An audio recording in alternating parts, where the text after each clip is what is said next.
Hello, everybody, and welcome to the Storytellers. We have a special episode tonight. Got a very special guest tonight. Um, Longtime veteran of comics and television, and writer, artist, raconteur, and the Bishop of Fun himself, Howard Chaykin. Welcome. I mean, only a Catholic would be that specific, you know. The Archbishop of Fun, pal. I'm not. You know, it's a Church of England. You know? I missed the Archbishop. That's right. Yeah, I went all Catholic on you. Well, how you doing? I'm good. You know, I mean, look, we are in a state of, you know, bleak and inchoate despair, and all that said, we're all okay. You know, I mean, it's just. You know, I mean, what can you do? You know, oh, by the way, congratulations on your soon to be your daughter's soon to be marriage. Fabulous stuff. Yes, nicely met. You're not a grandfather yet, are you? Very shocking. What's that? You're not a grandfather yet, are you? No. Oh, the opportunities involved. Oh, the dry washing it, the opportunity to corrupt your children through your grandchildren. It is a fabulous joy in life. I'm taking one step at a time. We'll start with engagement, we'll go to marriage, and then we'll have grandkids.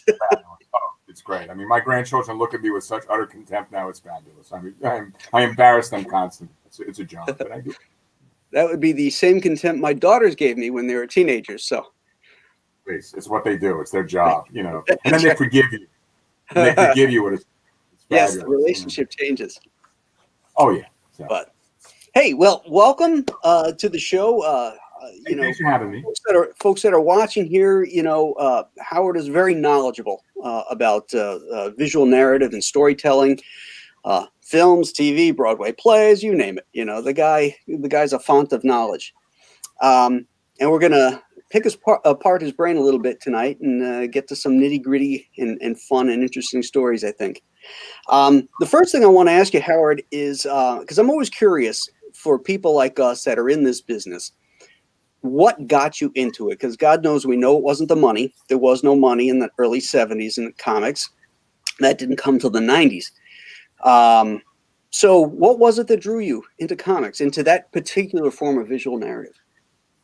I mean, my story is I think it's not unusual. I mean, I was 4 years old, and I had two cousins, one of whom was 8 years my senior, one of whom was 15 years my senior, and they were spoiled rotten. And they gave me a refrigerator box filled with comics, half filled. And in those days, comics in the 50s, if you read comics, you read everything. The box was packed with superhero stuff, Western comics, funny animals, teenage stuff, horror, which scared the shit out of me. I couldn't even look at, you know, it was a total sissy. But I'm standing in this box. I can bring up the sense memory of that paper to this day. And I said, someone made these and I want to make this. And my parents, who were not very bright, didn't understand that a year later, as a result of that discovery, I was reading on a fourth grade level when I entered the first grade.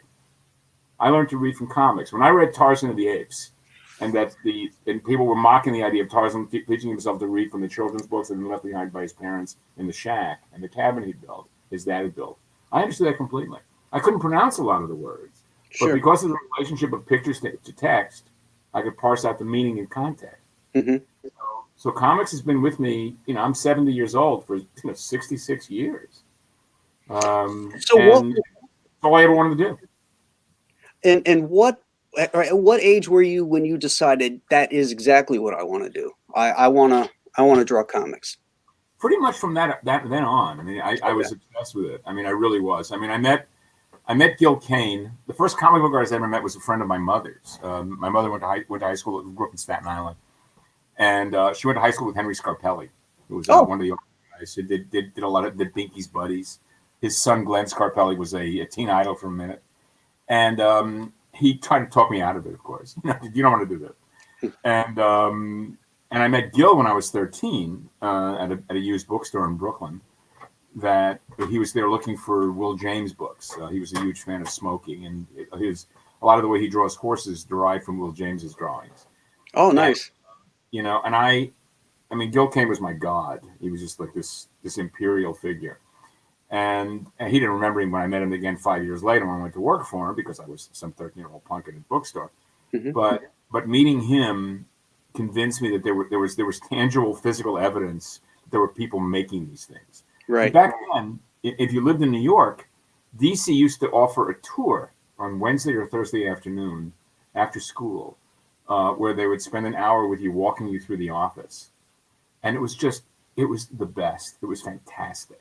You know, I'm a kid, I'm 13 or 14, and I go up there, you know, because you tell kids today of that age that you're traveling. I mean, I rode on the subway by myself by the time I was 8 years old, because that's what we did. You did that. And I would go into the city from Brooklyn, and then go to DC Comics, and they give you a panel cut out of a page because they were throwing all the artwork away because it was worthless, right? Remember those days?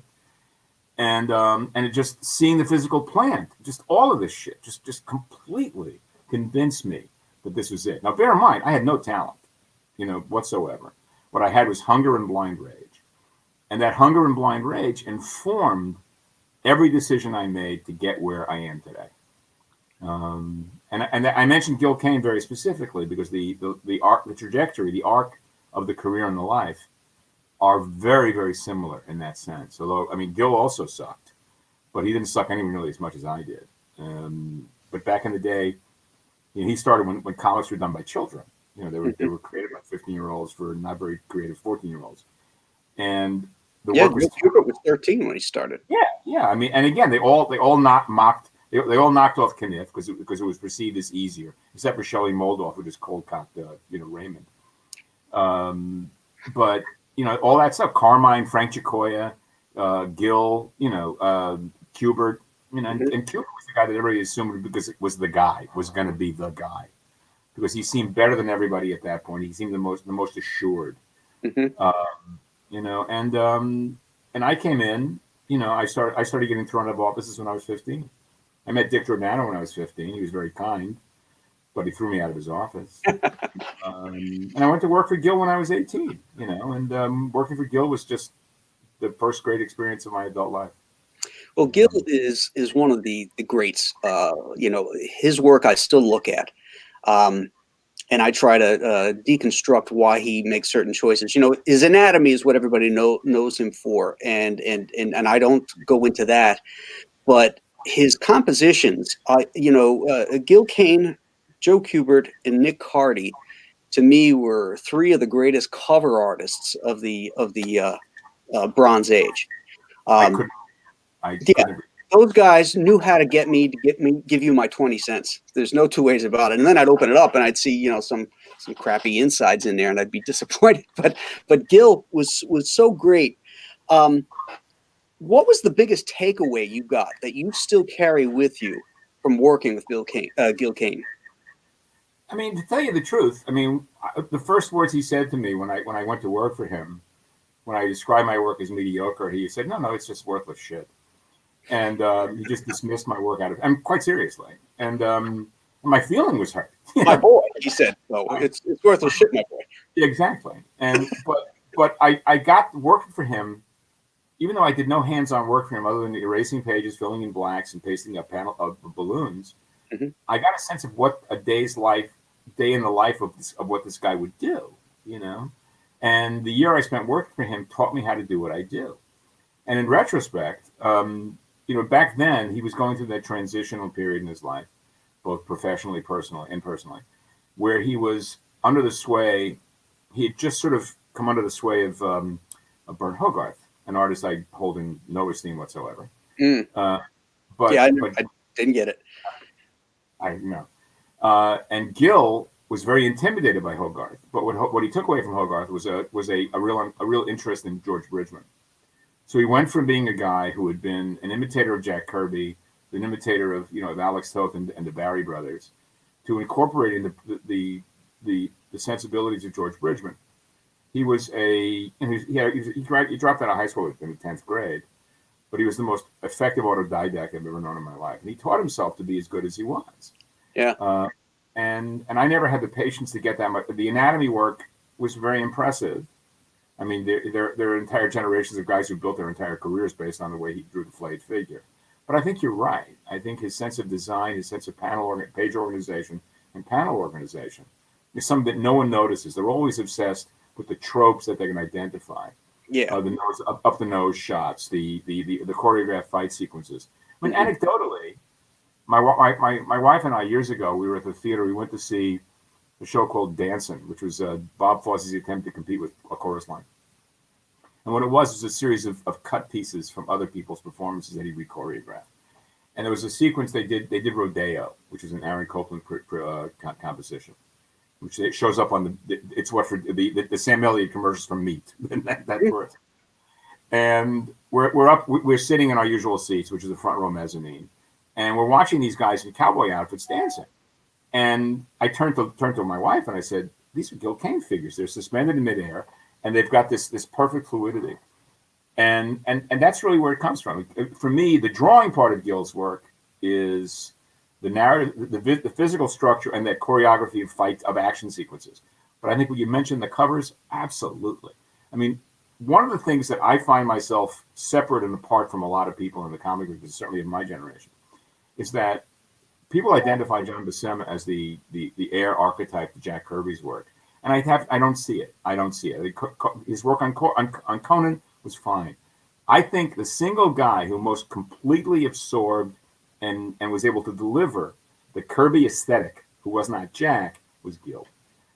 His interpretation of Jack in Marvel superhero stuff, in Captain America, on the Hulk, it was exemplary work, and it was work that no one could have anticipated based on the work he was doing in the late 50s and early 60s. Mm-hmm. It was the result of incredible labor. And by the way, he was a Goneth. He was one of the most complex and complicated and contradictory men I've ever known. Mm-hmm. Utterly impossible. But I miss him terribly. I truly do. Did he give you any advice, career advice, or advice on how to approach something with your storytelling that you completely eschewed, that you either maybe took in and realized after applying it didn't work for Howard Chaykin, or that it was horseshit? Anecdotally, not directly, not explicitly. But one of the things that Gil did, which I find completely unacceptable narratively, is diagonal panels. I think they're bullshit. I hate them too. I think it's I would equate it with, I'm a jazz fan, right? And there were all these white Dixieland bands in the 1920s who did all this edgy, energetic, and it felt like a lot of sound and fury signifying nothing. Right. And the diagonal panel stuff just drove me crazy. I felt it was anti-narrative. It was anti-structure, and it was anti-design. Mm-hmm. I hated that. And again, I understood why he did it. He was trying to find ways to jazz up stuff. Sure. But ultimately, he realized, I think, that he didn't have to jazz the stuff up. The panels themselves had enough impact. You look at the work that he did when he came back on Green Lantern. When all of a sudden, when the figures got bulk. Mm-hmm. There's some amazing stuff. And again, he owes an enormous debt to Lou Fine and Mac Rayboy. Mm-hmm. Rayboy's work on Master Comics, on Captain Marvel Jr. The airborne figure, the flying figure that Rayboy did, is so completely transliterated into what Gil did. But nobody did a flying figure like Gil. Mm-hmm. And again, it was like when I was a kid, the flying figure was defined by Wayne Boring. Wayne Boring's Superman figure, that bulk. That enormous, that volume. Exactly. And the 1 foot up, the one leg up. And then all of a sudden you see the Green Lantern figures who seem to glide through space. And this is before I'd actually seen Rayboy stuff, so I didn't know where the source was. Right. But, it's just, the impact of that work was deep and profound. And what I find fascinating is that there are guys, second, third generation now, using his techniques and principles, who barely know he exists. Who don't know who Gil is. Yeah. The impact he had on the concept of action choreography in comics mm-hmm. it can't be overstated. Is choreography. Exactly. His fights were very choreographed. You understood them in stands. I'm sorry, I lost. You understood them in deep space. Yeah. Mm-hmm.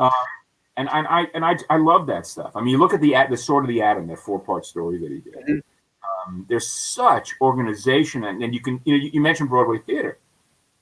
He was such a theater person that there is so much of the dancer's choreography built into the work that he was doing. Mm-hmm. And it cannot be overstated. I love the work. And again, when I started out, it was the work I was imitating. But I grew away from that, and I have far more in common now with oddly enough with Kubert's work, sort of the earlier work, and with Alex's work.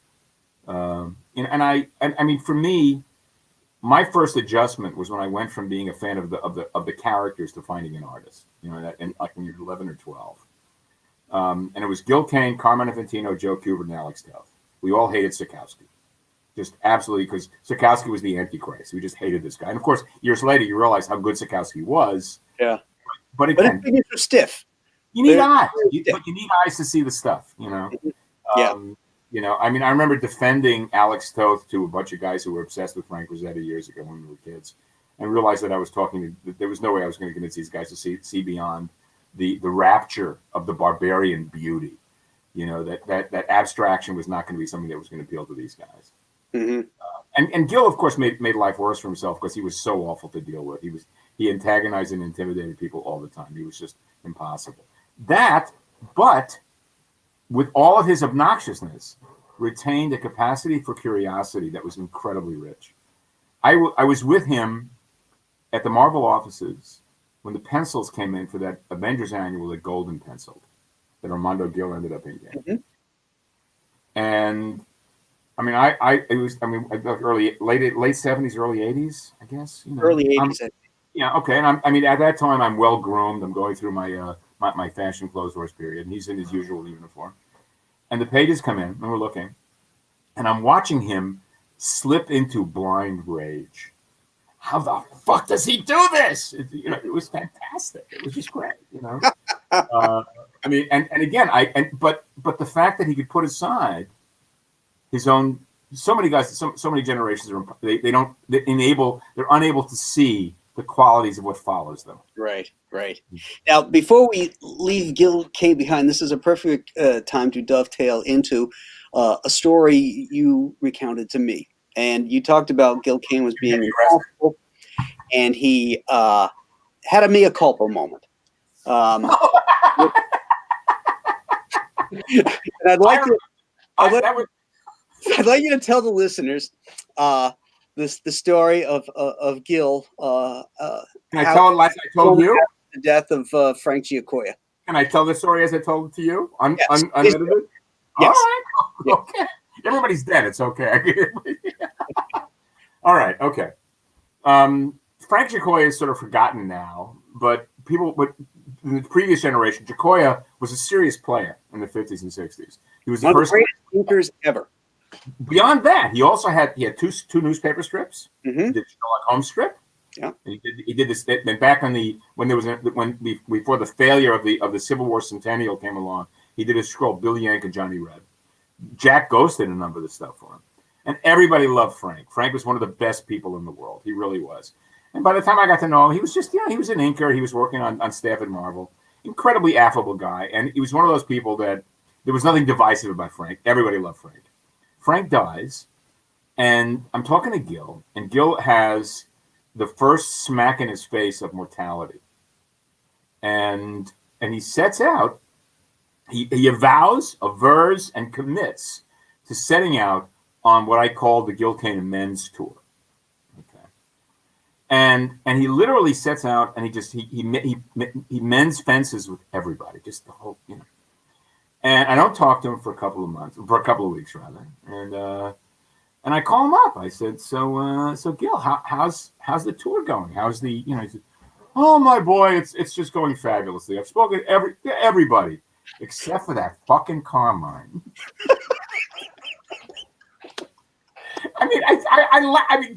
Grandis laugh. I'm laughing at just and again, no irony, just fuck that guy. Just. Well, that's what we the Irish call Irish Alzheimer's. It's where you forget everything but the grudges. Exactly.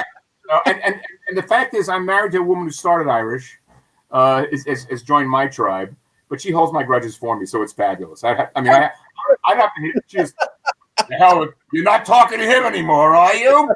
Don't talk. If I find out you're talking to him, there'll be hell to pay. But yeah, I mean, I remember. I think where were we? We might have been Rhode Island. That's right. We were at that hotel steakhouse that was so much better than it should have been. Yes. Right. Yeah. And I almost got a spit take at you. That was a good one. Yeah. That was, and that's when we had these. Look, the beautiful. Hey, I made a rib roast for Thanksgiving, so believe me, I can dig it. Nice. So. So let's get on to storytelling approaches, and I'm curious because you've worked in different mediums, if you approach things differently. Obviously, for television, when you're a writer and an artist, and I'm curious, particularly in comics, how you approach, say, doing a corporate comic, Marvel or DC, versus doing one that is, say, a creator-owned comic. Do you find that you approach it differently? Like, corporate comics has a structure already set up. Batman has a Batcave and all that other crap. But when you're creating something out of whole cloth, do you as an artist like start your story by doing little storyboards like Harvey Kurtzman did, or do you sit down, write a full script, or just a plot? How do you go about it? My feeling is I don't differentiate between any of those things. I really don't. I think that the work deserves the attention it gets. I mean, and I take very seriously the idea of sitting down and doing the job. When I'm writing my own stuff, if I'm rewriting and drawing a corporate book, okay, I recognize there are certain elements of that material that must be serviced. Okay, in the same way that you work in television, when you're working in television, bear in mind, the television I worked in bears no resemblance to the television that exists today. Back in those days, you dealt with 43 minutes, and your job, the perfect show would star nothing but your lead and supporting cast, and never leave the standing sets. The minute you left the standing set, you were spending money that you could have used elsewhere. When you're doing a corporate book, you have to service certain aspects and tropes of the material. You've got the audience's and readers' expectations, and you both want to elaborate on those expectations, but not disappoint them. Mm-hmm. If I'm doing a creator-owned property, I still approach it from the same technical perspective. But for me, I haven't delivered pencil since the 80s.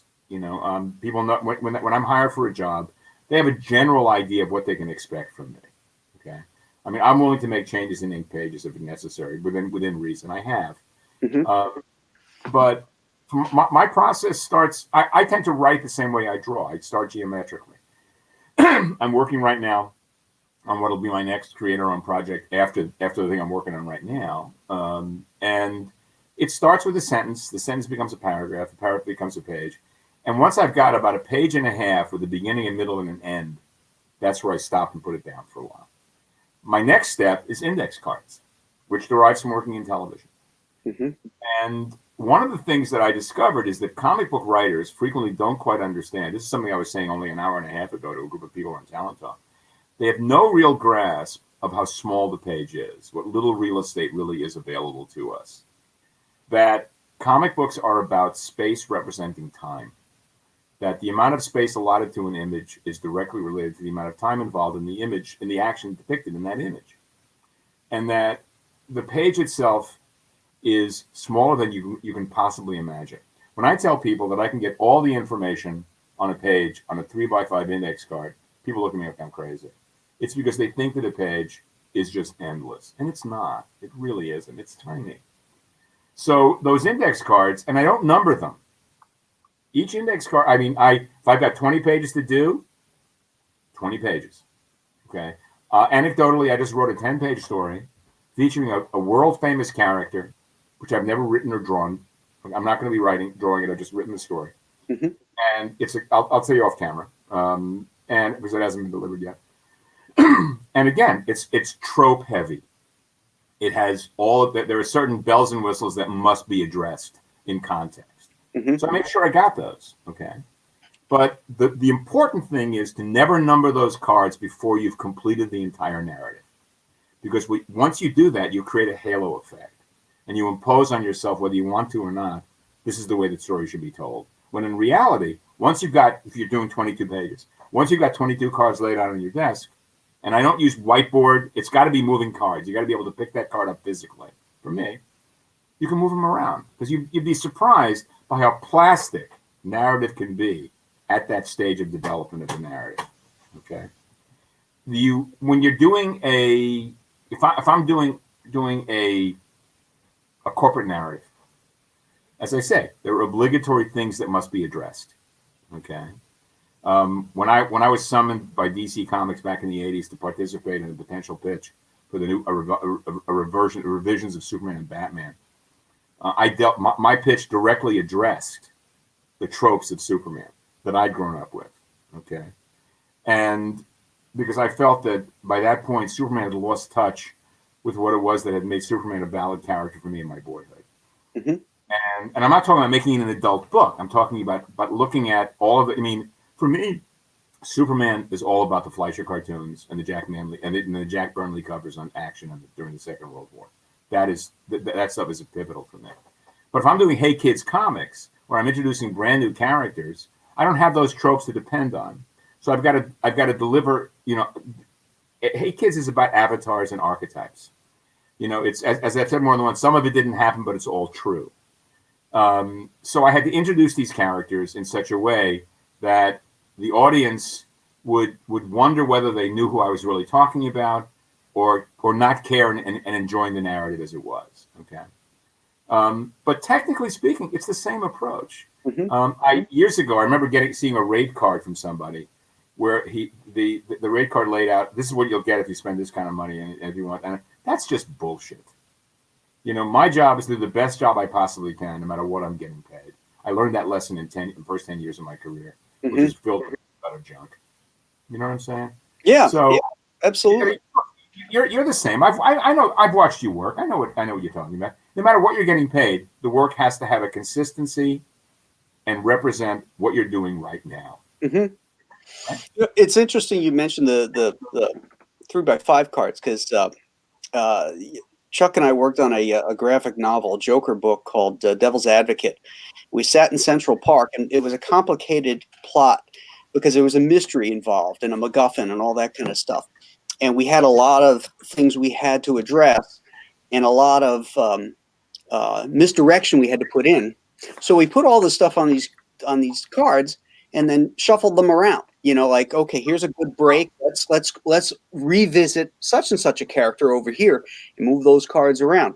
And I still do that to this day. Like when I wrote my Chenu book and my new one, Alien Alamo, I write the whole plot out, and then I'll just go. And if I don't use cards, I'll just start blocking in what I say is an entire page, and I'll put page 5 or page 5 through 7, and just parenthesis it in, and that way I know what real estate I have to put on each page. I mean, I had the plot for Midnight of the Soul, a crime book I did a couple of years ago, had been in my book for years. Okay, and when Image decided to go forward with it, I pulled out the plot and read it, and I assumed it was going to be 8 20-page books. That's how it broke out in my head. But when I started breaking it down, there was no way I could get past the 5-issue, 28-page paradigm. That was how the narrative broke out.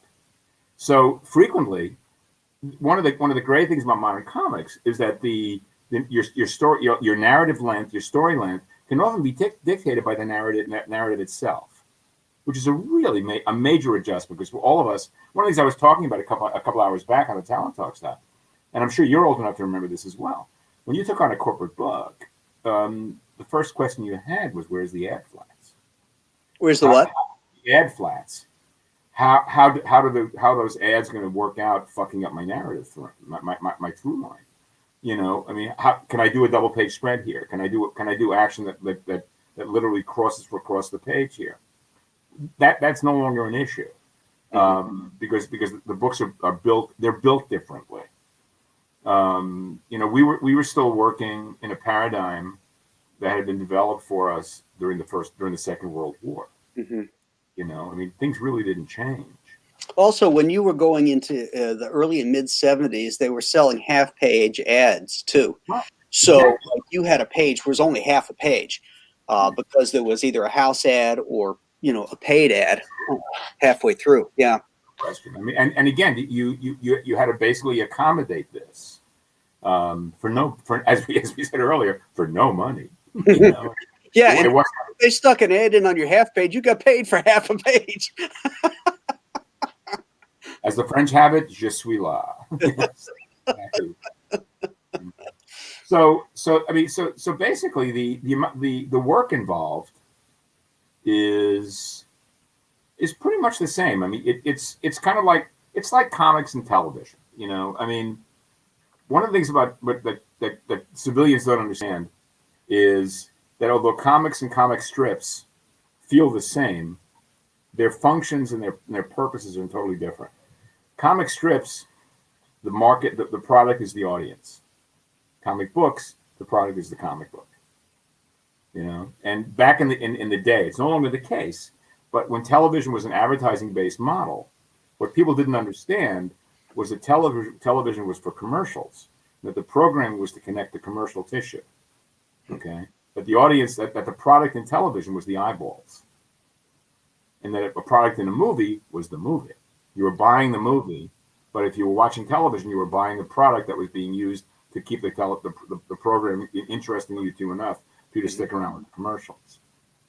And comics are a product that sells to an enthusiast audience. Right, right. And one of the results of my generation taking over the material is the narrowing the focus of that enthusiasm. Combined, You mentioned the real estate of a comic book page as being small, but you don't realize how big it is until you've worked in comic strips. Oh, look, my God. I've ghosted newspaper strips, so yeah. I know. I mean, I ghosted Gil Starhawks for a month.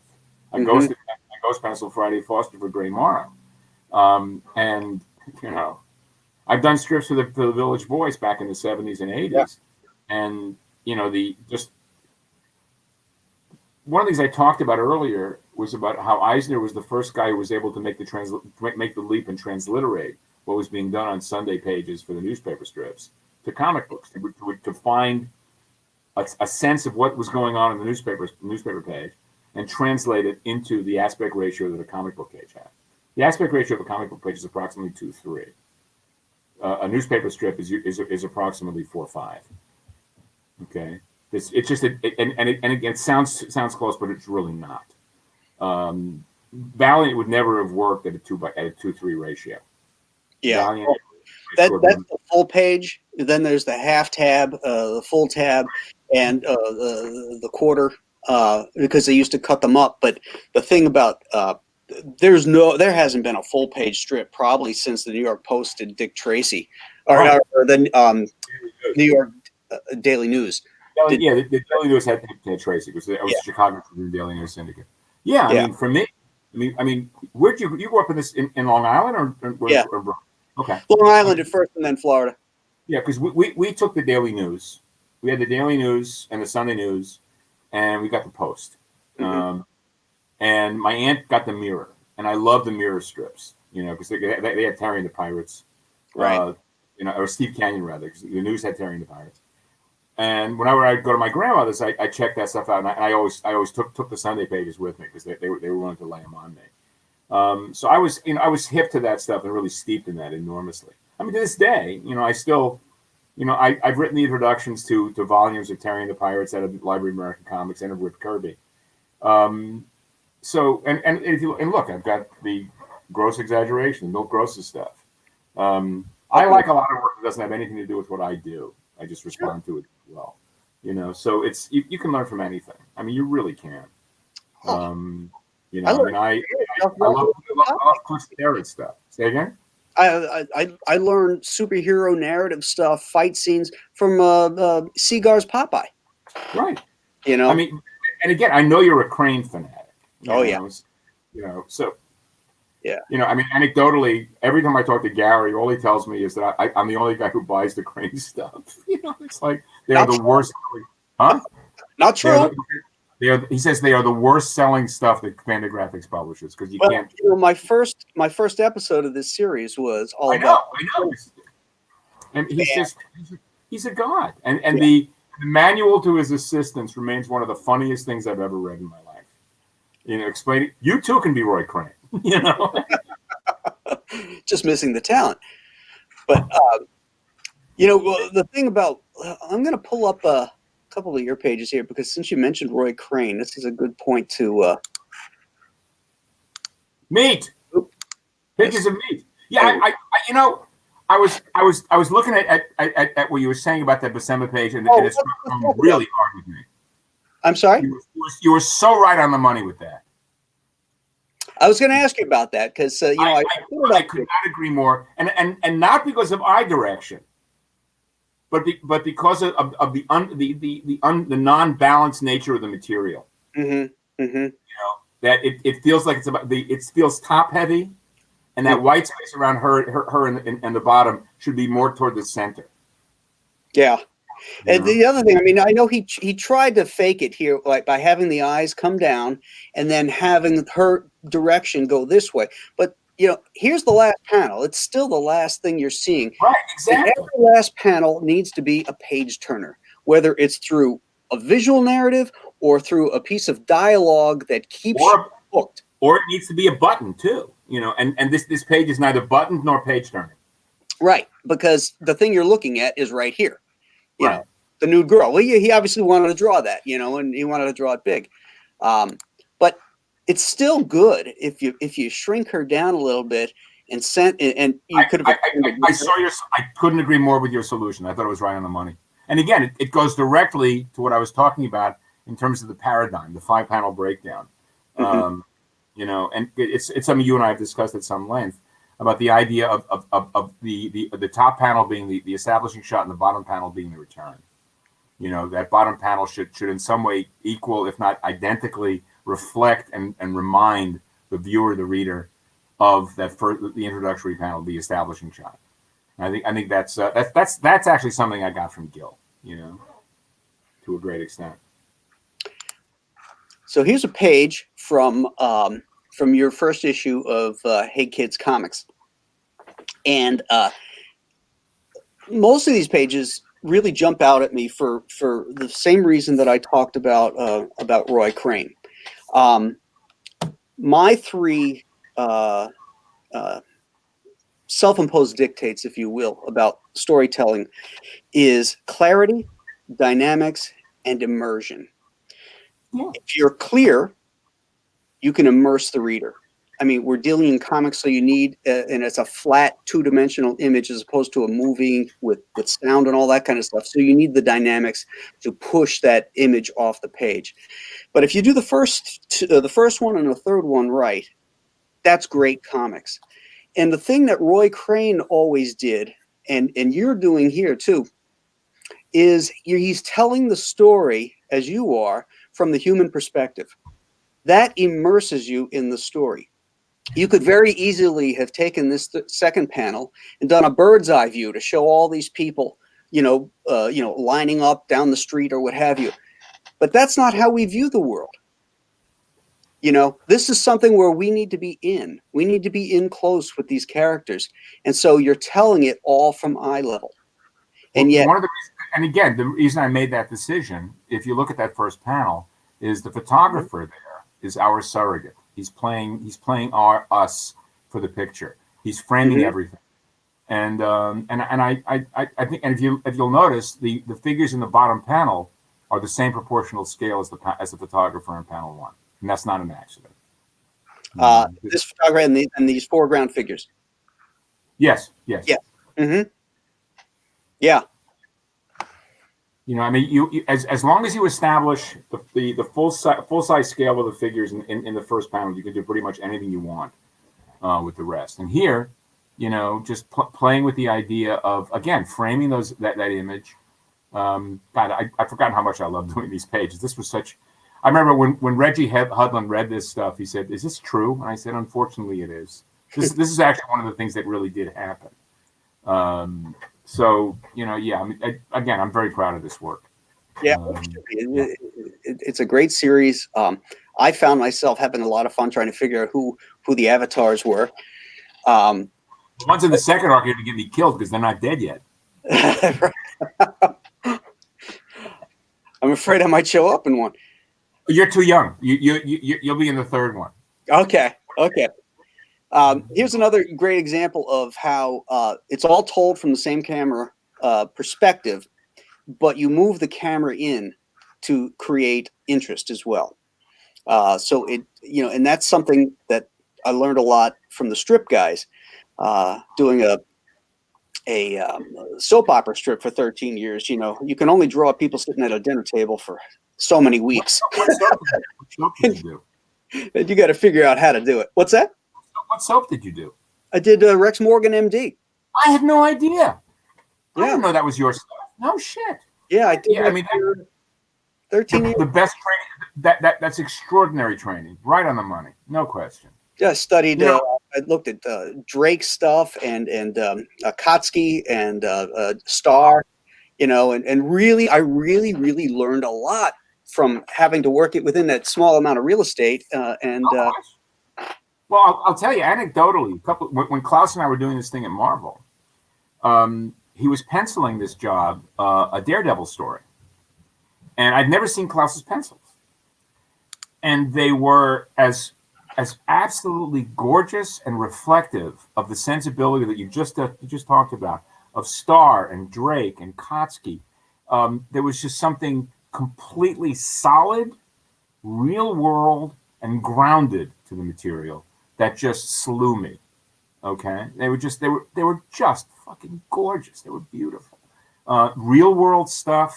One of the things I love about Crane stuff, and about Kniff's stuff, is that as cartooned as the material is, I buy the franchise and I buy the world in which it exists. And what I find fascinating is that sensibility continues to operate and exist in European comics, but it does not in the States. Right. Just, you look at Ted Benoit's stuff, you look at the Mortimer and Jacobs stuff, Mortimer and Blake rather, by Jacobs. That stuff just knocks me out. I really love it. But you couldn't get away with that. I mean, when I was working for Gil, the first day I went to work for him I was clipping pages out of Pilote, the French comics magazine, the Belgian French comics magazine.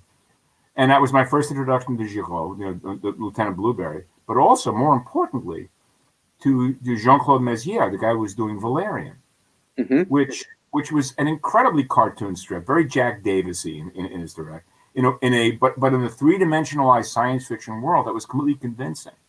And it was an eye-opener for me. I'd never imagined that stuff that looked that and I use the term within air quotes, realistic, could be so moving and so engaging. But I'd forgotten how much I was moved and engaged by precisely the kind of stuff we're talking about when I was a little boy. Yeah. It's it's classic cartooning, I think, that has been lost. That so much comics today is so photo referenced, and the artists don't seem to have a good handle on cartooning. They're thinking illustration and they're thinking movies and storyboards. I had an assistant who is a better draftsman than you or I, okay, who has a very broad cartoon style, but really volumetric I'll send you some of this stuff. This guy's name is Jed Dougherty. And he had a run at DC for a while. He did a run on Justice League Dark. He did a run on World's Finest. And then he found himself unable to get a foothold in a franchise because the work doesn't look like that hyper, and again, it's all air quote stuff, hyper realistic effect. There's a broadness to it. There's an engaging quality to it that is just knockout stuff. I love the work so much. He's working on a job right now that is mind-blowing, just beautiful. And of course, just as soon as he got underway, the lockdown hit. But he's continuing to work. You got to see this guy's stuff. You will love this guy's stuff. It's cartoony, but has volume in 3 dimensions. There's nothing flat about it at all. It knocks me out. It's beautiful. Yeah, well, there's nothing flat about cartooning. In fact, I think when you cull away all the extraneous details, you get a greater sense of depth. Look at Hergé, for Christ's sake. I mean, look at that stuff, the Tantan work, you know. Yeah, yeah, exactly. I mean, look at Kubert and Carty, two of those guys. I remember Kubert doing Return of Tarzan, and there was a sequence where Tarzan, discovers Laz City or whatever it was, and he climbs up on top of this gigantic boulder. Now, the city walls are even bigger than the boulder he's on, but the boulder's in the foreground, and these giant wall is in the background. And he just suggested lines and bricks and then would fade them out to nothing. So, and those line weights were so much thinner than anything in the foreground and any shadows in the foreground. So there was this fantastic sense of depth and mass. And Carty used to do the same thing too. And Ross Andrew too. Andrew could really, really set stuff back. I owe my love and appreciation for Ross Andrew to Gil Kane. I mean, Ross was one of those guys that you took for granted. When I was a kid, I loved the Wonder Woman stuff they did with Esposito and that total batshit Kanigher stuff. But it really wasn't until Gil sort of beat me about the head with a blunt instrument and said, "You got to look at this guy's stuff." And one of the things I've come to realize when the pencils for the Superman Spider-Man team-up book came into continuity, when we saw what Ross was doing there, you talk about deep space. And again, with all due respect, I thought his loyalty to Esposito was overweening. It interfered with people really identifying and appreciating how brilliant that work was. I agree. Esposito is not that good. But I mean, I believe, I'm not sure whether it's a direct lineage, but I think you can see a line drawn from Ross's volume and space to what Garcia Lopez does. Mm-hmm. Garcia Lopez is prettier. It's certainly more lovely. Yeah, his figures have greater proportions, sense. They're dance worthy. Whereas Ross's stuff has such volume and such block and such shape. It's phenomenal. And ironically, he and Esposito, they were real empirics back in the 50s. They did, at least certainly visually, the single most effective competition for Mad, knockoff of Mad, Get Lost. The writing wasn't as good, but the drawing, they did artwork that was good enough to be published under Kurtzman aegis. And you talk about that line weight stuff. That's so Kurtzman derived. Kurtzman was the guy who really introduced the idea of using line weight to create deep space in the lousy reproduction and printing of those early books. It had a huge impact on Jack Davis. Mm-hmm. Davis is another one. You look at Davis's work on the war books and his understanding of using black in foreground and then fading out to just line work. It's astonishing. I mean, it's. Are you familiar with the illustrator Harry Beckhoff? Beckhoff? Beckhoff.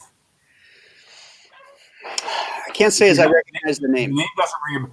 I will charge you. You must look at this work because it goes directly to what we're talking about here. Okay. He was a guy who worked in the clean line. His work was almost exclusively flat color and line, and very cartooned. He drew beautifully, but Google his work, and you'll see. I own a number of originals. His work is staggering, and it goes directly to what we're talking about here in terms of the clean line. Harry Beckhoff. Oh yeah. Oh yeah. Right. I mean, talk attitude, acting, just. Yeah, there you go, baby. And the clear line. See that? Oh, that's gorgeous. And when I tell you how big his pencil drawings were, he did his original pencils the size of playing cards. What he autographed them up or something? Or? Yeah, using a Bolopticon. The overhead projector turned on its side. Yeah. But yeah, I mean, it's just. I mean, I have hundreds of tear sheets of Beckhoff. His picture design. If knowing your enthusiasms for the kind of guys we're talking about, Beckhoff is going to be a revelation and treasure to you. Yeah, his stuff. I didn't recognize the name, but I know this work. I love this kind of stuff. Wrinkles. Look at that. Yeah. Exactly. Well, again, I mean, it's a huge influence on me. Yeah. His illustrations for Guys and Dolls. He took over for Colliers. He took over illustrating Damon Runyon's stories in the late 30s, early 40s. from Floyd Davis. Floyd was a guy who had mostly did hillbilly stuff and didn't really have a handle on the urban stuff. And everything that Beckhoff did on the Harry Beck on the Damon Runyon stuff impacted dramatically on the stage presentation of Guys and Dolls. The costumes, the outfits, just exactly. Wow. His pictures are incredibly complicated. And Google Harry Beckhoff pencil drawings, and you'll see what I'm talking about. Yeah. Yeah, look at the action in this thing. I mean, oh yeah, I mean he's just and again completely flat, and yet the implication of deep space is there for the world to see. Yeah. Overlapping. Right. Beautiful. I mean, I've got behind me in the corridor. I've got an illustration he did for P.G. Woodhouse. In my upstairs, in the center of the house, I've got an absolutely astonishing piece of a draft board that just blows my mind. His work is astonishing. Nice. So I'm going to have to look at that tonight. That's for sure. So I knew if you didn't know the work, you'd dig it, and I knew if as soon as you saw it, you'd go crazy for it because based on your taste and your sensibilities. You know? Yeah. There's a great graphic look to his work too, and you bring graphic design into your work. When did you start incorporating that into narrative, into visual narrative, into comics? Probably when I was doing Flag, because it followed in after working for Byron Price, which was the worst experience in my professional life at that point. I didn't know what I was doing when I started. I really had no idea. I was making it up as I went along. I was stealing from this, stealing from that, influenced by this, influenced by that. And going away from comics, I got shafted by Jim Shooter. And he doesn't see it that way, of course. And I went away and did something else for a living for 1.5 years, 2 years. And it was a learning experience because I learned, A, that I was never going to be a really good illustrator, that I didn't draw well enough. I didn't have the patience. I had no real technique. But I had a picture making skill. I knew how to make space, and organizing space on a paperback cover back then was a phenomenal training experience. I did my drawings the size of reproduction, so I began to see what a shape would look like on a shelf, and that coincided with an offer from First Comics to create a comic book. And I had no idea what inspired them to have confidence in me to be able to do something of any value. I really don't. But out of that came Flag. And Flag was a reflection of my interest in industrial design. There's an artist, I mentioned him earlier today on this other thing I did, an artist named Charles Sheeler, who was a photographer and a painter, who photographed industrial objects, factories, abandoned factories, working factories. And he did abstract painting. Abstract may be the wrong word, more impressionistic painting, but graphically impressionistic of the same subjects. And it was a huge influence on me in that regard. And I started looking at guys. I mean, I was never going to be a draftsman who could appeal to the viewer on a level of beauty. You know, I didn't have, as much as I admire his drawing, I don't care about Dave Stevens comics. I just don't. It's fan service at its most uninteresting to me. Mm-hmm. But I liked Alex Toth, and I liked Frank Robbins, and I like these. I mean, think about Robbins back then, and I knew him well. You know, the Johnny Hazard stuff. You know, he was a Kniff acolyte, but he did something he did better than Kniff was ordnance. You know, he drew machines better than Kniff did. And looking at Baron Story's work when Story was working in the 70s and 80s, doing a kind of odd work for the Geographic, for Flying, for Car and Driver. At Ken Dallason's work, you know Dallason's stuff? Mm-hmm. Dallason's a New Zealander. If you can imagine a guy who was make a living doing mechanical objects, but drawing with never using a French curve or a compass, just freehanding it. Mm-hmm. It's breathtaking. I mean, and again, there was an incredibly liberating idea, seeing the work of an artist named Don Daly, who died very young, who was a gouache painter, hanging around the Society of Illustrators, seeing what could be done, taking my limitations and making them assets.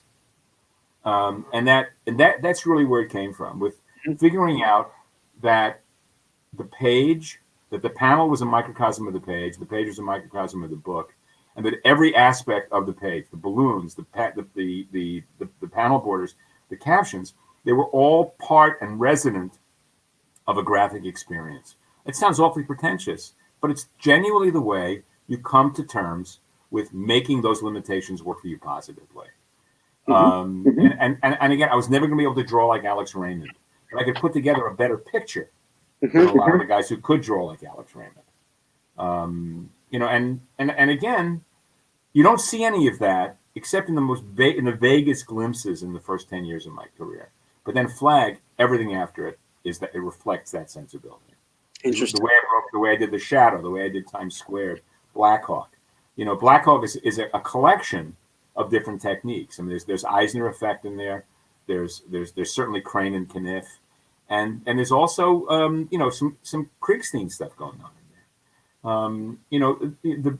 I believe in learning from every possible thing I can get. I mentioned earlier to some people I was talking to.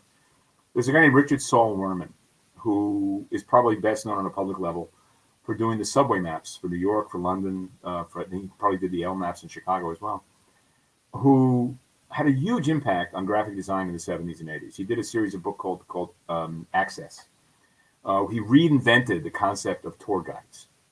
And they never really caught on, but they were phenomenal. They would have killed you, okay? He did them for sports as well. He did a book on hockey, football, and baseball. How to see what others are seeing through his eyes. And I spent years, I broke these books down, diagrams, figuring out, you can apply this to comics in some way. There's a narrative idea here that's valid. Okay? And, everything. I mean, the idea is, for me at least, to incorporate everything you know, everything you've learned, everything you've seen on the page and make it look like you meant it, that it was a conscious choice, that there's nothing arbitrary, and that if you move a panel border 1 inch to the left or the right, you're going to fuck up the picture. Although, that's the thing about artists and writers, is that we're constantly refilling our libraries, our mental libraries. And tell me if you agree with this statement. Whenever I have a guest on, I ask them if you agree or disagree with this. Writers and artists are more observers of life than participants. Certainly, as I've gotten older, I mean, look, I think one of the reasons my work in the 70s was not very interesting because I was too busy participating in life. Right. I had a book. I tend to agree. It's the photo that I sent to you used to promote the shot. Is someone pointed out, I've seen that judgmental look. And it's true. I mean, my wife married me, and she wants, she's both fascinated and uncomprehending what I do for a living. Never read a comic book in her life.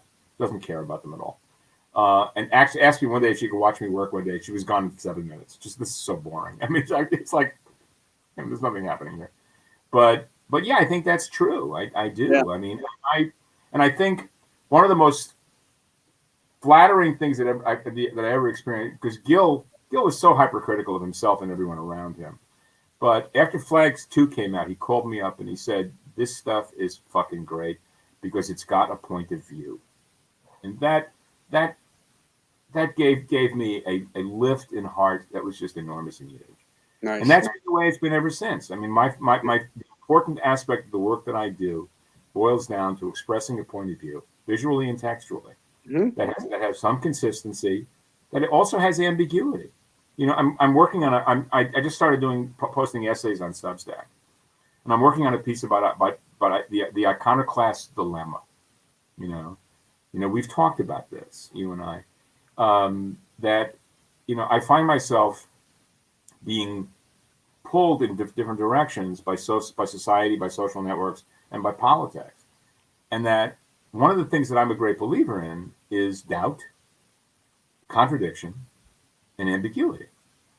And those ideas have become anathema in the current culture. which side are you on? Well, I'll tell you, I'm not sure I like your side any more than I like the other one. So it creates an interesting dynamic. And I no longer think I'm going to make the Wednesday, make the upper left-hand corner on Wednesday in the New York Times for my obituary. I think it'll be buried on Tuesday. But I mean, one of the things about doing what we do is that we start doing it for the acceptance of our family, then it's our colleagues, then it's the world, and at a certain point you stop giving a shit. And I'm at that point in my life right now where I recognize that I take approval and disapproval with equal neutrality and equal measure. Back to the artists and writers being observers. When I found out that was true for me, was I was talking to Jim Aparo, and we were talking about drawing this female in wearing a dress or a blouse, and he says to me, "You realize that the buttons on a woman's blouse are on the opposite side as a man's?" And I'm like, "Yes, I noticed that." How many guys know that? Well, we all know that because we're constantly drawing that shit, Yeah, but you have to observe it to know it, because you'll just if some young guy doesn't think about that, he's just drawing the buttons and he's putting the line of the fold of that thing on the other side. And he's not. I'm left-handed.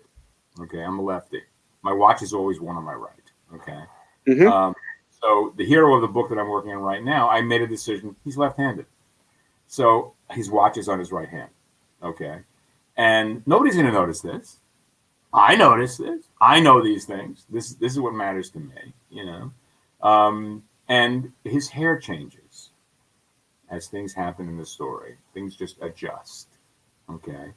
And the audience we have may notice this, may not care about it, may wonder why I did it, but the choices we make in conveying the images we're doing, I closed this thing I did earlier today by saying that there are 6 people involved in the comic book. There's an editor, there's a writer, there's an artist, there's a letterer, there's a colorist, and there's a reader. And the reader frequently gets lost in the shuffle. And one of the things we have to remember in doing what we do, particularly what we do, mm-hmm. in its static nature, is that the reader is a participant in the process. He's turning the page for you. And you've got to give him a reason to turn that page. Mm-hmm. It's an imperative. And one of the ways that works is reminding the reader that he's a valuable part of the process, mm-hmm. through subjective imagery. Mm-hmm. It also, I think exactly the same way. I'm always constantly thinking about that page turner, what that final panel is, and grabbing the reader by the nose and pulling them through the panels the way I want them to see it, and then flushing out at the other end to turn the page. But the other aspect is making sure that you don't load up everything on that page with so much detritus that he gets lost. The reader gets lost. They get overwhelmed by the computer coloring on top of all the little details and rocks and crap. Leave white space. White is an important aspect of panel. You are preaching to the choir, my son. Yeah. One of the things I try to explain to people is that there's a reason why there's white space between panels. Because white space means the absence of everything, and that you need to take that breath of air. Mm-hmm. And that, the learning curve for me has been the advent of digital lettering. And what it's done is it's brought me back to recognizing that I'm happiest when I'm working with Ken Brusanek. Ken and I are equal pains in the ass. But if I ask Ken for an effect, I am guaranteed that I'll get what I'm looking for, whether I knew I was looking for it or not, 98% of the time. Some years ago, I did a job with another letterer who's a perfectly wonderful guy and is a good letterer. I wanted to get a variety front page. The story called for a parody of variety front page. And what I was getting wasn't even an approximation. I know full well if I'd given it to Ken, pronto, because that's what he does, And the nice thing is Ken is as obnoxious and old school as Ken is. He's fully digital. He's an art director. Okay. And that keeps me interested in moving, you know. I am, you know, I mean, I don't have to work anymore. I mean, I really don't. I mean, I'm retired from screenwriting. I have a pension. And I, you know, I work because I choose to work. You know, I'm lucky enough that my skill sets are still functional. And, you know, and as long as those fire's still there, right? Yeah, I mean, look, I don't particularly enjoy reading comics like I did, but I certainly love making comics with the same passion that I once did for reading them. I mean, bingo. I love bingo. You know, I mean, look, I'm a crossword puzzle person. Okay, I do crossword puzzles. I do Thursday through Sunday New York Times. The rest of it is like TV Guide bullshit. Right. But I get up in the morning and the problems are to be solved, and the problems now are different than they used to be. Because I now work in a different way. I work, as we discussed, I now do my figures and backgrounds on separate sheets and combine them in Photoshop. Because what that does is that enhances the plastic nature of the material. It does for the page what not numbering those cards in the first place does for the cards. There's adjustments that can be made. Like the pages of mine you showed me, that opening sequence in Hey Kids 1, was all constructed of separate figures and separate backgrounds, okay? And built in the machine, okay? I mean, for example, all these, if you look at panels 2 and 3, those figures are full figures. I've opted to come in and adjust the size at that level. But I never draw cropped figures. I draw full figures because you never know, and wiggle room should be available. Okay. Yeah, I see your background figures are your full figures here, and then here they are. Always. And those are all done on a strip of pages. I do a series. I mean, right now, I'll show you something. I'll show you what I'm working on right now. Bear with me a moment.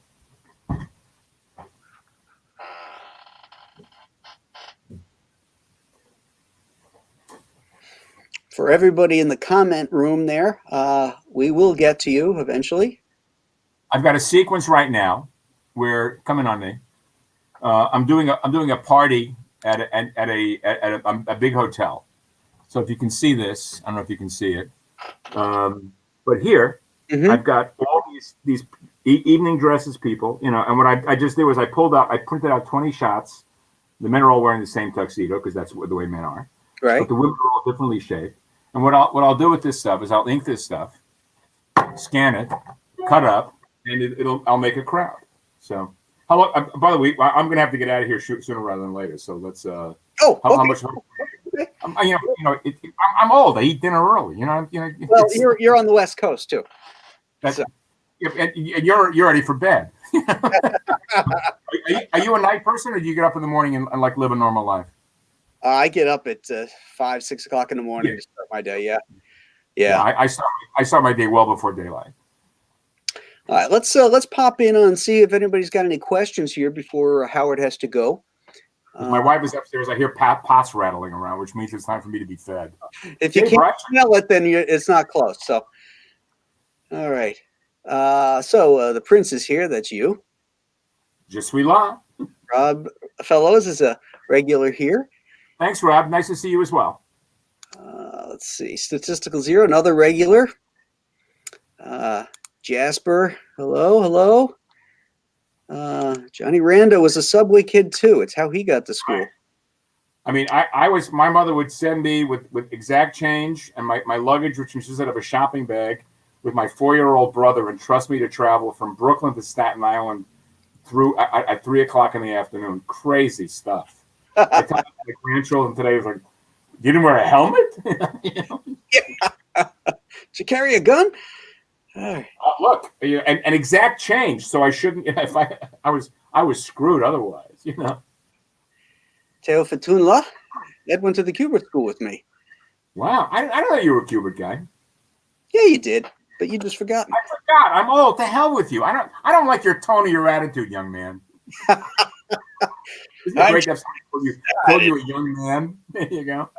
And I'm delighted that Teo included the exclamation point at the end of that title. For flag? Yeah. Not just, it needs the exclamation point. Punctuation is important, you know. Absolutely.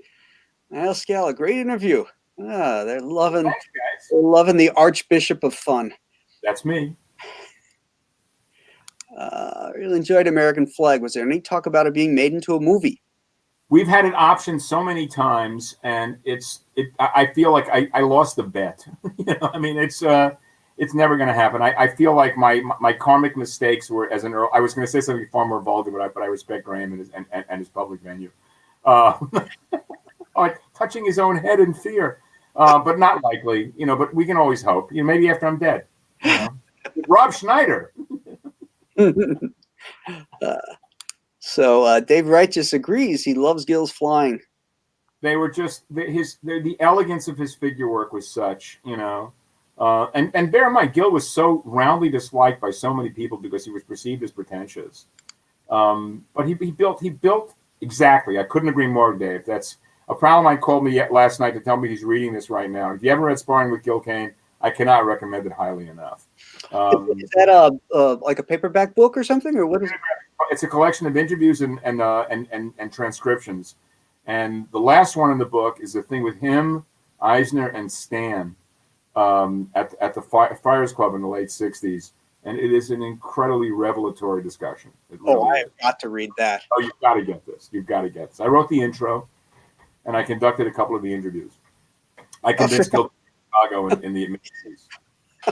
Yeah, I wrote it's getting there.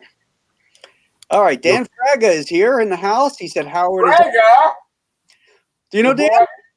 I know Dan. Dan has hair like you do.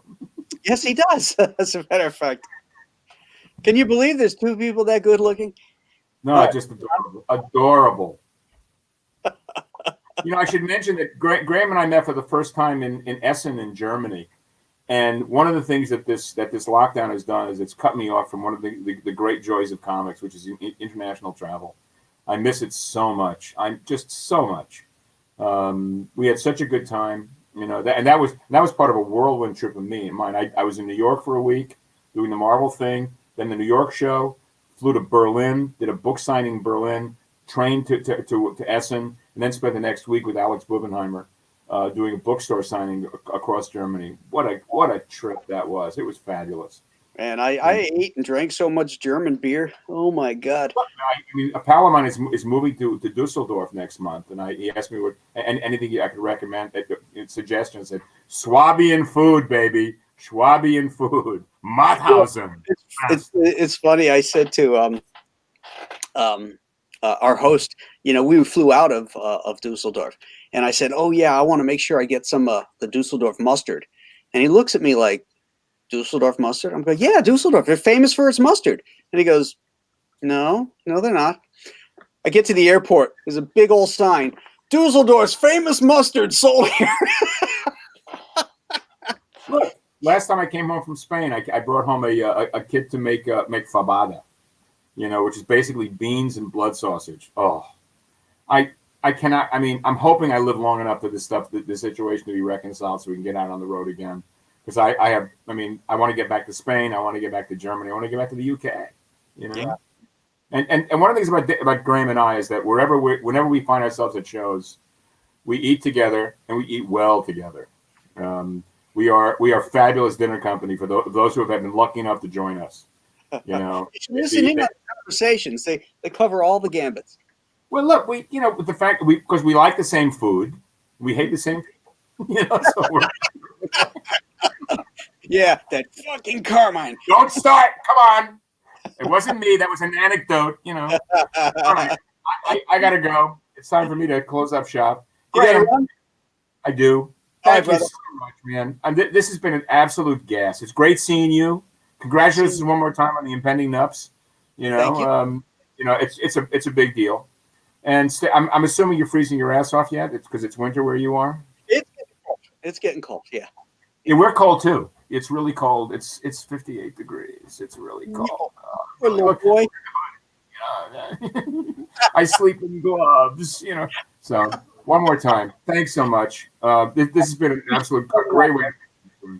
I look forward to seeing you, man. Stay well. Stay safe. I know. And I'm delighted that your hair went before mine, because mine is just like an unmade bed on my head. It's right. You enjoy your dinner, and we'll see you, buddy. See you soon. Bye-bye. All righty, folks. Howard had to go eat. And let me just get through the rest of you guys' comments here, see if there's anything I need to answer.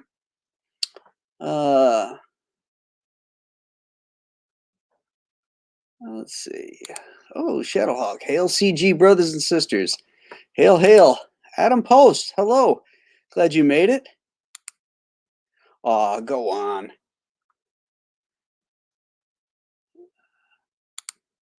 Adam says, hey to Leg Kick. Fragaboom says hi to Shadowhawk. Oh, boy, oh, boy. Oh, okay. Jack and Naples, the other guy who's buying the Roy Crane books. Excellent. A man of good taste, I see.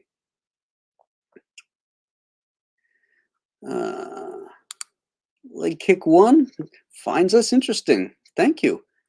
I'm glad. Hey, Walter, how you doing? I was going to mention you because he was talking about Brusniak, and you always use John Workman as your letterer, and you two guys pair up really nicely. Hey, maybe you can come on here, Walt, next time. We'll talk about your approach to story narrative. Gil Kane and Howard are so amazing. I love Gil's mystery and space runs. I can see the great Gil Kane influence. It must have been an honor. I never got to meet Gil.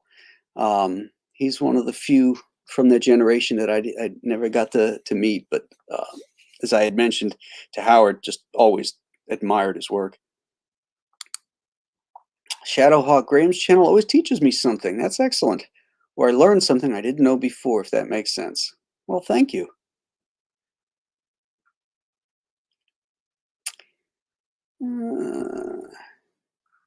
Neil Johnson says, hey kids, and Brubaker's Bad Weekend are great historical fiction about comics.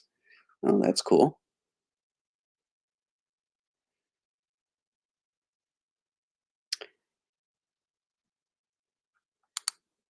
Statistical Zero, I couldn't agree more. I want to see these old techniques continue on. Well, you know, the tools change, but the storytelling techniques don't change too much. Jasper Plan 9. Graham is an amazing historian. I love this format. Well, thank you. Thank you for coming and watching the show. Bravo, Chaykin.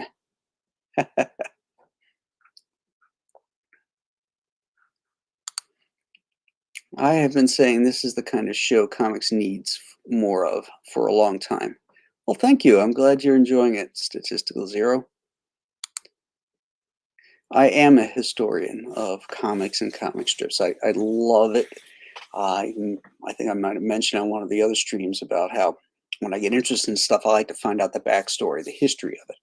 And comics has such a really interesting history. It basically started by criminals at one time. And you could make the argument that it's still run by them.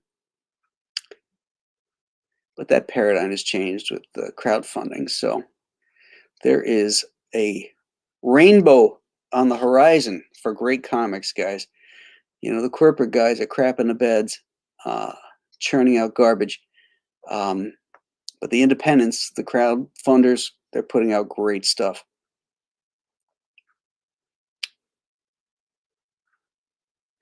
I wish I seen this. John, I don't know the name of the series Howard did for ESPN.com.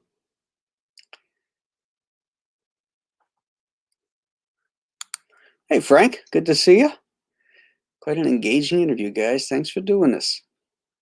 Frank's a very talented artist. You might know his work on the Teenage Ninja Mutant Turtles. Cover to Suicide Squad 1. I'm not going to try and pronounce your name, my friend. I'll just screw it up. Well, maybe I'll try.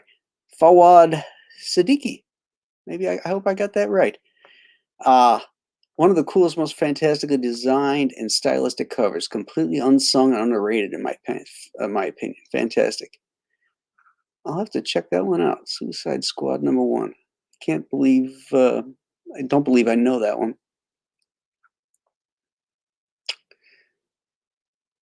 Let's see here.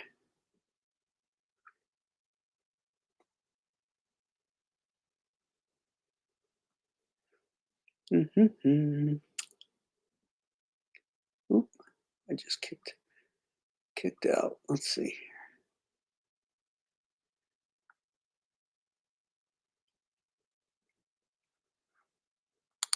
Leg kick. Thank you. You are welcome.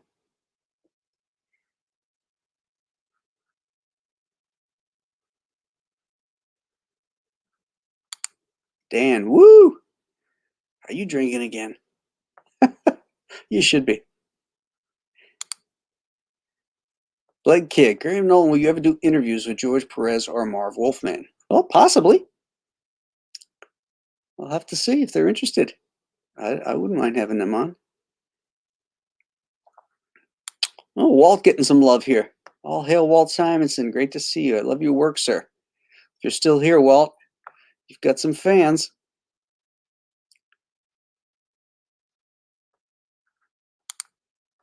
Love to hear some stories about Howard and Walt jamming on Sword and Sorcery, The Scorpion, etc.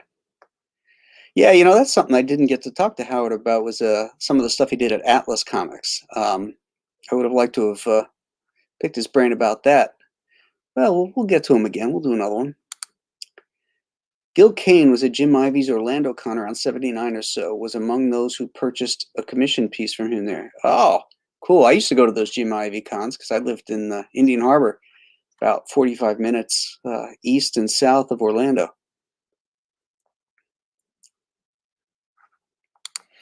Agreed with Stat Zero. The NCS has tried to do a version of this off and on. I've done many interviews involving Florida history. It's very important. Thank you for doing this, Graham. Oh, you're welcome, Rob.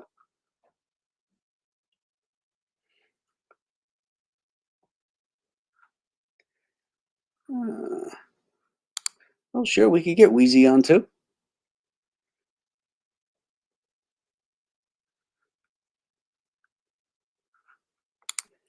Got the name just about right.